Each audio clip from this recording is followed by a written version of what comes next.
Hello. The New York State Department of Labor is here to help all workers connect jobs, training, and employment resources and ensure that you are protected regardless of your immigration status. At the Labor Department, written vital documents are provided in Spanish, Chinese, Korean, Italian, Russian, Polish, and Creole. Language services are also provided in more than 200 languages. So, if your native language is not English and you prefer to communicate in your native language, the Department of Labor staff must use an interpreter to assist you. Let's go over some of the divisions within the New York State Department of Labor.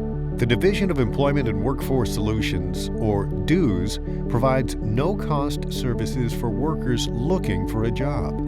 Some of those services are career counseling, job search resources, resume development, career workshops, computer and internet access, adult basic education, ESL. If you're interested in these services, call the local career center.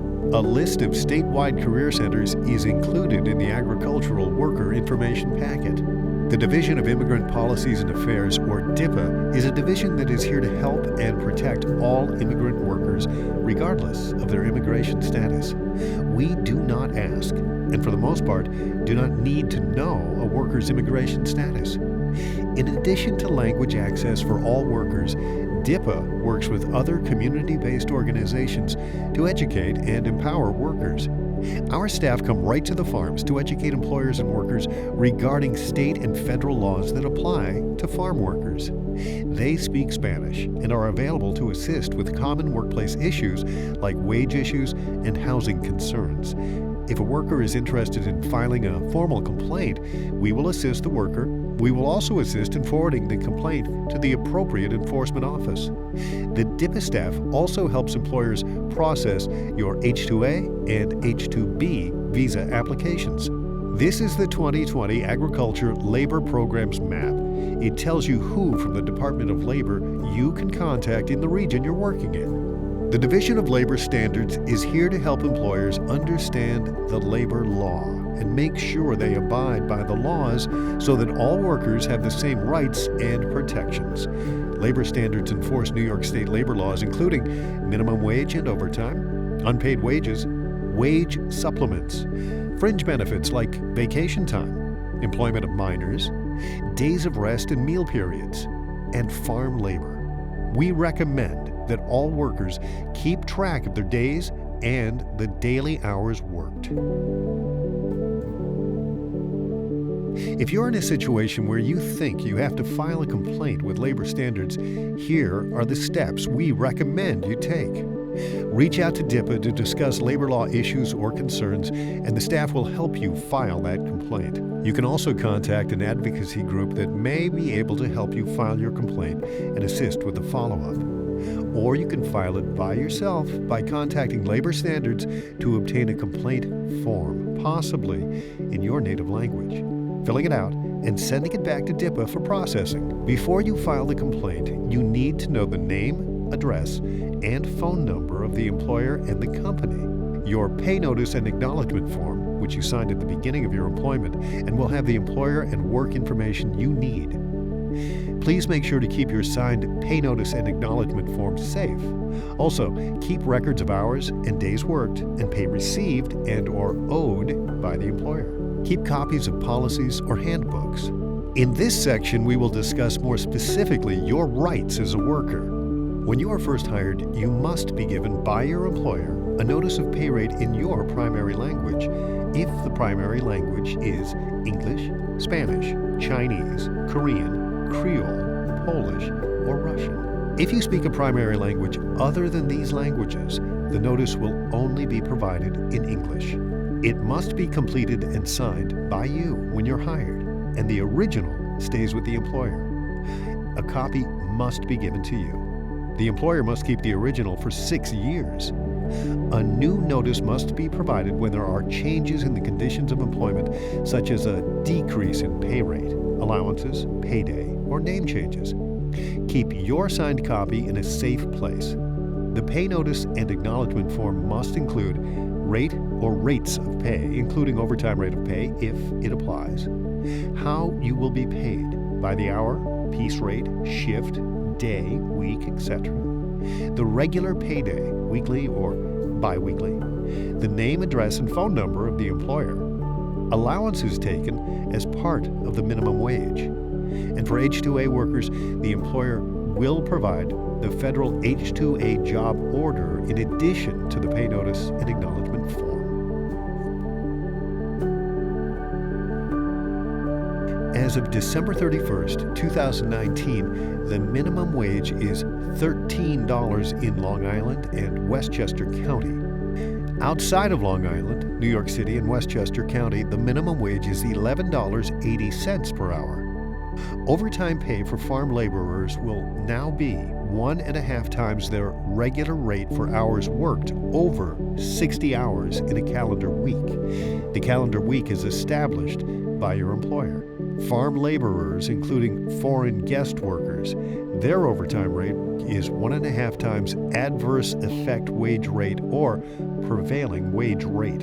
Some employees are exempt from the overtime requirement. The following employees may be excluded if they meet specific requirements: members of the employer's immediate family, executives, administrative employees, and professional employees. Employers must provide farm laborers at least 1 day of rest, a 24-hour consecutive period in every calendar week. Your employer should designate and notify you in advance of your day off, and whenever possible, ensure the day off coincides with a traditional day for religious worship. The employer can change the worker's designated day off based on weather considerations. Preset schedules that rotate days off for workers are allowed as long as the worker receives one consecutive 24-hour period off in the week. Farm laborers are permitted to voluntarily work during the designated day of rest, provided the employer pays that day of work at their overtime rate. Employers must keep a record of daily and weekly hours worked. Workers are also encouraged to keep records of their hours worked. Employers are required to keep these records for 6 years. Some employees are exempt from the day of rest requirement. The following employees may be excluded if they meet specific requirements: members of the employer's immediate family, executives, administrative employees, and professional employees. The employer's immediate family members may be excluded from the day of rest and overtime if they are great-grandparents, great-grandchildren, uncle, aunt, nephew, niece, grandparent, grandchild, brother or sister, parent or child, working on a farm out of familial obligations, and not paid wages or other compensation based on their hours or days of work. Foreman in charge, which can be more than one, is not exempt from overtime but is exempt from day of rest. H-2A employers must pay their H-2A workers or U.S. workers doing the H-2A job the highest of the AEWR, the Adverse Effect Wage Rate, which is set by the federal government. The prevailing wage, the state or federal minimum wage, or the collectively bargained rate. Usually, the highest rate will be the AEWR or prevailing wage. Piece rates must be disclosed on the H-2A job order. Hours worked, pieces picked must meet or exceed the AEWR. You must be paid for every hour that you work.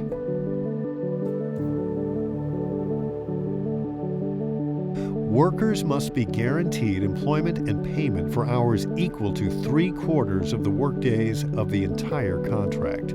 This begins the first workday after the worker arrives or the advertised start date, whichever is later, and ends on the end date of the contract. This is not a weekly requirement. Your employer should keep track of how many hours you work each day and each week.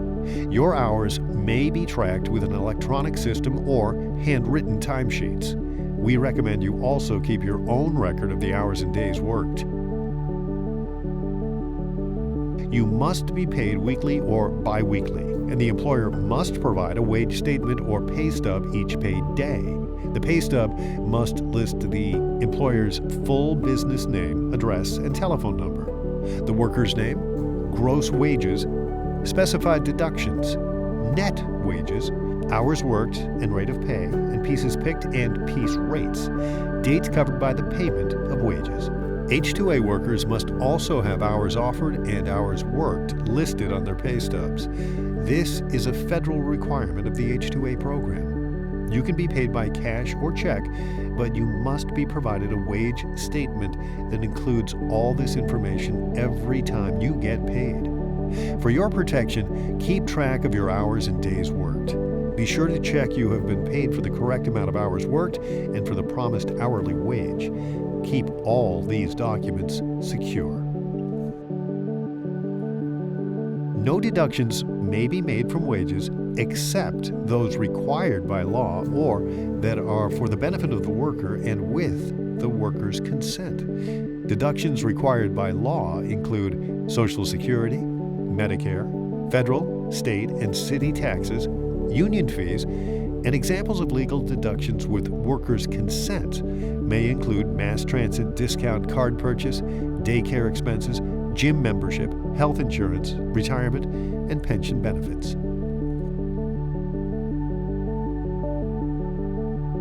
Examples of illegal deductions include housing and utilities, MSFW and H-2A. Housing and utilities that exceed allowances in farm wage order for year-round workers, breakage or damage, uniform costs, and maintenance.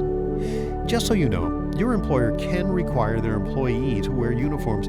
However, the employer cannot charge or deduct it from the worker's pay, and if the employee is required to purchase the required uniform, the cost must be reimbursed no later than the next payday. Uniforms are considered clothing workers will not wear day to day when not at work. Usually, uniforms have their company's logo on them. It is also considered an illegal deduction if the employer requires the money to be paid back by the employee after they have cashed their check. You must receive a 30-minute meal period if you work more than 6 hours. It does not have to be paid, but it must be uninterrupted.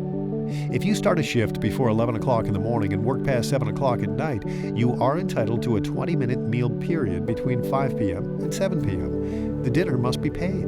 Any break less than 20 minutes provided by the employer must be paid. Your employer is not required to give you a 15-minute break in the morning or afternoon. For MSFWs, housing and utilities must be free. For H-2A foreign guest workers, housing and utilities must be free. For year-round workers, employers can deduct a weekly basis. The amounts can be found in the New York State wage order for farm workers and depend on the type of housing provided. For year-round workers living in a shared house with other workers, the employer may deduct up to $18.95 per week when the worker has his or her own bedroom, or up to $12.65 a week when workers share a bedroom. For year-round workers offered their own home, the employer may deduct up to $5 per day for an individual worker, or up to $8 a day if the worker's family also resides in the home.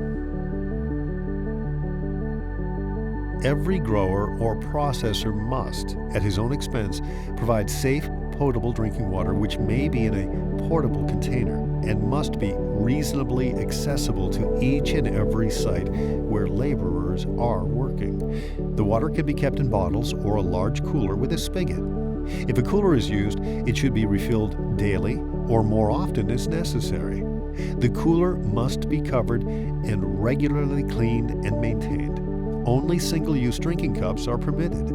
If the workers are in the fields for more than 3 hours, including travel time to and from the fields, employers must provide one toilet and one hand washing station for every 20 workers. The toilet and hand washing station must be located together.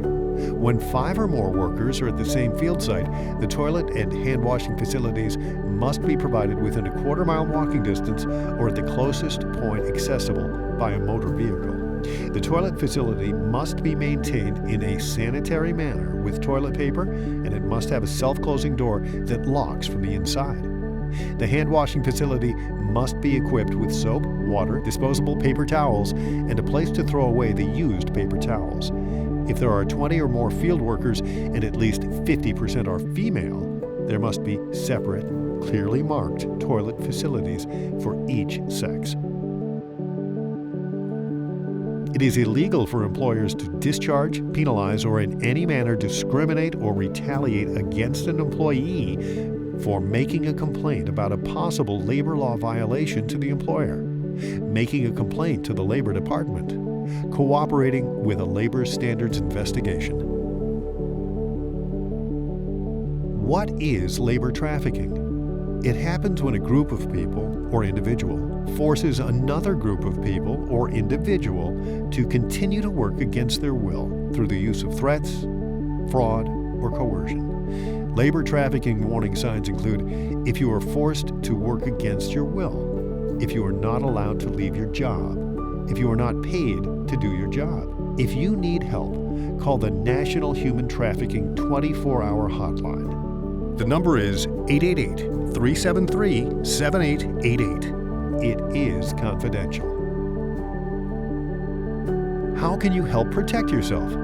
Keep your passport identification documents and employment contract in a safe place. Make copies and keep them at a friend or relative's home if possible. Keep a record of all the days you've worked, the date and amounts of any payments you've received, and the date and time of any important work incidents, like threats or conflicts with your employer. Try to memorize your embassy's phone number or keep it written in a safe place. The NFJP partner Pathstone. Pathstone Incorporated is a nonprofit organization founded in 1969. Their focus is to provide services to farm workers, low-income families, and economically depressed communities throughout New York, Pennsylvania, New Jersey, Ohio, Indiana, Vermont, Virginia, and Puerto Rico. With support from state, federal, local, faith-based, and private sources, Pathstone has successfully operated a wide array of programs. Services include workforce development, education and health, emergency services, community development, and housing services. If you want to use any of their services, contact Pathstone at 800-888-6770 or email them at info@pathstone.org. Contact us. Please reach out to us with any questions or concerns. We're here to help you. Call us at 1-877-466-9757 and you will be transferred to your local agriculture labor specialists. Or you can email us at dipa@labor.ny.gov. Please leave us a message or email us with any information you want to share. Please provide as much detail or information as possible, especially if you want to do so anonymously. Thank you.